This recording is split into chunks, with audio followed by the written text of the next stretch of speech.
Hello mga kababayan. So guys, dito sa nangyaring eksena ng paggamit ng tatay ni Senator Sherwin Gatchalian dun sa sasakyan niya na ginamitan ng special government plate, no, na number 7 na pang senador. Nalaman natin ang kaibahan ni dating Senator Ping Lacson at saka itong si Senator Joel Villanueva. Maski ni Senator Sherwin Gatchalian na hanggang ngayon hindi maamin-amin sa atin na kanila yung sasakyan, sa kanilang kumpanya yung sasakyan, at ang sakay ng sasakyan ay tatay niya, at pinagagamit niya yung number 7, no, na license plate, no, na hindi naman pang official use.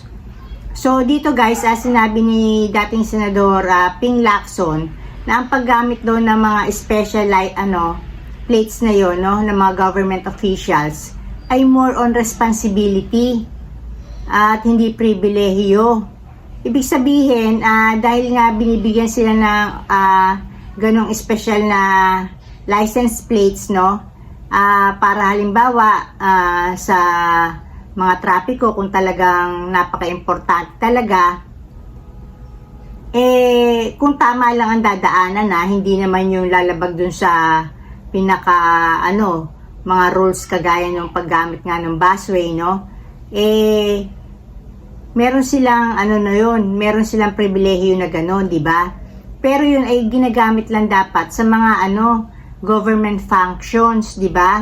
Na kumbaga man meron kang atin na meeting na kailangan, di ba? At ang mga gumagamit lang daw noon yung mismong senador dapat at yung kanyang pamilya. Halimbawa, yung kanyang misis.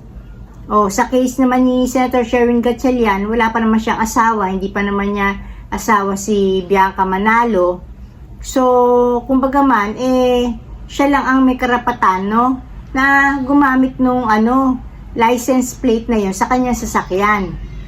Nakita natin na para kay Senator Joel Villanueva, nagtataka daw siya bakit napakalaking issue to sa atin na mamayang Pilipino na ayun yung number 7 na plate, no, license plate na gamit nung sasakyan nga, no, na mamahalin, dumaan dun sa busway. Bakit daw napakalaking issue yun? At hindi na lang hayaan sa LTO. Ito talagang si Senator Joel Villanueva, nabubuking natin na bulok din ang pagkatao. Bakit kamo? Lawmaker siya. Dapat siya yung mismong nag-uphold ng batas. Sila yung tagagawa ng batas natin, di ba?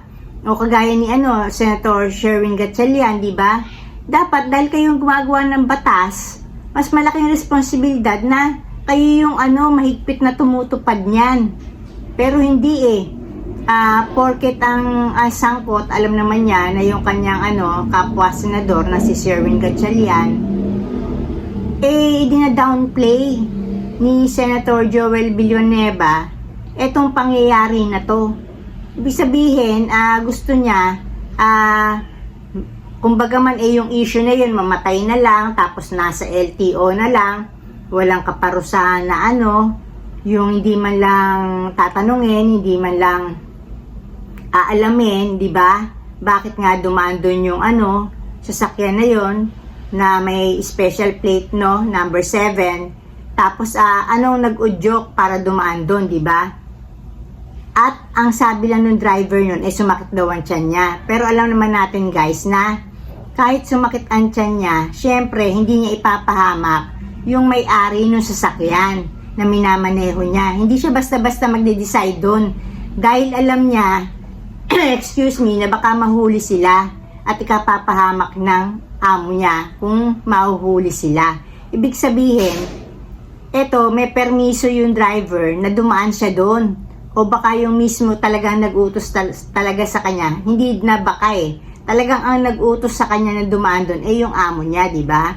Na nalaman naman natin na ang may-ari talaga nun yung tatay ni Senator Win Gatchalian, di ba? So, kumbaga man, kahit na paikot-ikutin, sasabihin may investigasyon, no? Ginagago lang tayo mga mamayang Pilipino. Kasi ang bottom line, ang talagang may-ari ng plate number na yon na hindi naman yun fake, ay si Senator Win Gatchalian, na pinagagamit niya sa tatay niya na, syempre, hindi naman senador yung tatay niya, natural, hindi naman sa government functions gagamitin yun, di ba? Ginagamit sa personal use ng tatay niya na hindi niya ma-explain sa mamayang Pilipino, di ba? Ang sinasabi niya, iniimbestigahan na sa LTO, hayaan na lang natin doon, na ito naman si Senator Villanueva, naturingan na pastor ang tatay niya, mas dapat na naliwanagan siya na dapat pantay-pantay sa batas, no? Sa mata ng batas, ang mayayaman at mahihirap. Pero dahil nga itong nasa sangkot yung pamilya o yung tatay ng kapwa niya senador, para sa kanya hayaan na lang, kumbaga ordinaryo lang sa kanya yon, di ba, na hindi big deal. Pero pagka mahirap ang sangkot, mga nanggagalaiti sila. So sinasabi ko lang sa inyo guys na eto sa susunod na kakandidato tong si Senator Joel Villanueva, no, wag niyo na iboto to. Kasi mabait lang to pagka nangangampanya. Pero, excuse me, bulok din naman ang pagkatao nito. Ibig sabihin, siya, may tinititigan siya, may tinitingnan siya, hindi siya patas tumingin sa batas. Dahil dito napatunayan natin, no, na napakasimple. Kahit sino dapat yan, basta lumabag sa batas, di ba? Alamin. Dapat nga ipatawag din yung tatay ni Senator Sherwin Gatchalian, pero hindi niyo magagawa kasi na kayo, basta't ang sangkot, mga kapwa niyo senador, meron din kayong pagtatakipan, pagkakampihan. Dapat alisin na yung ethics committee na yan, kasi hindi naman yan nai-implement yung mga kaparusahan, kasi nahihiya kayo o nangingimi kayong parusahan yung mga kapwa niyo senador, di ba, pagka nagkakamali. Kumbaga nagkakaroon na lang kayo ng pagkakaintindihan na hahayaan na lang, ipapas na lang yung mga pangyayari pagka ang sangkot yung mga kapwa nyo senador. So, ayun lang guys, sinasabi ko lang sa inyo na bulok ang pagkatao na itong si Senator Joel Villanueva, na siya pa mismo yung hindi nagbibigay pahalaga dun sa mga batas natin. Kasi kagaya ito, no, parang pinapas na lang niya, binibigyan niya ng pass yung tatay ni Senator Sherwin Gatchalian dun sa pagkakamali na maling paggamit nung license plate na pang senador, no, na dapat sa anak niya pero ginagamit niya sa personal use. So dito na ako guys, and blessings everyone. Bye.